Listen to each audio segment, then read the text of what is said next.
Now, I want to get back to the terminology for a second. Okay. You had another term called global gateways, but that's different than space lanes, isn't it? Yeah. What's a global gateway?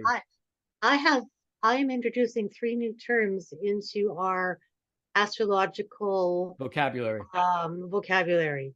I'm introducing space lanes, which comes from your mother chart activating your angles of your chart.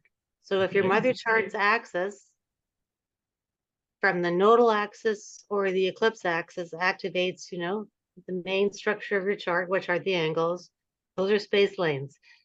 Cosmic bridges, basically anything in that mother chart, anything that's in that mother chart that touches by first or second harmonic, which is just conjunctions and oppositions. That's all you have to think about. Lunar eclipses are not that hard to figure out once you've got the keys, because all you have to look at are your conjunctions and your oppositions. And wow, if you've got cosmic bridges, you're gonna feel it. And in a way, it's like being able to pick up the BBC or pick up different channels. Like if you've got more of these connectors, you get the full panoply of the cosmic downloads from that chart. What about the global gateways? Oh, those are incredible. I couldn't believe it when I discovered these. I was looking, the old node, I mean, I love the nodes. And I was looking at these nodes in the mother chart. And I noticed that when the nodes were the same, like when the mother chart had, let's say the nodes, let's say the north node's in Aquarius. And in your chart, you have the north node in Aquarius. And I really noticed this when the mother chart was coming back every 18 years, because all these eclipses come back every 18 years. That's the Saros cycle, right? Right. So I would notice when your mother eclipse would come back every 18 years. And I would just notice that if that node, especially let's say the north node, hit your north node, it's like some really disturbing things would be happening to you. It almost was like depleting your energy. Whereas the opposite was true. If the south node was activating your north node, wow, did people get a charge? It was like everything just started to happen and happen in a really, I hate to say it, but like good way.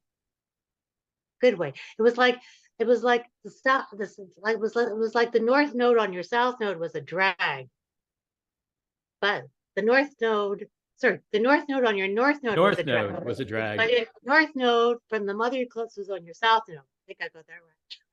It was incredible. It was like, wow. It was like the universe is just saying the universe is giving you voltage, right? Yes. And excellent. Isn't that exactly how a battery works?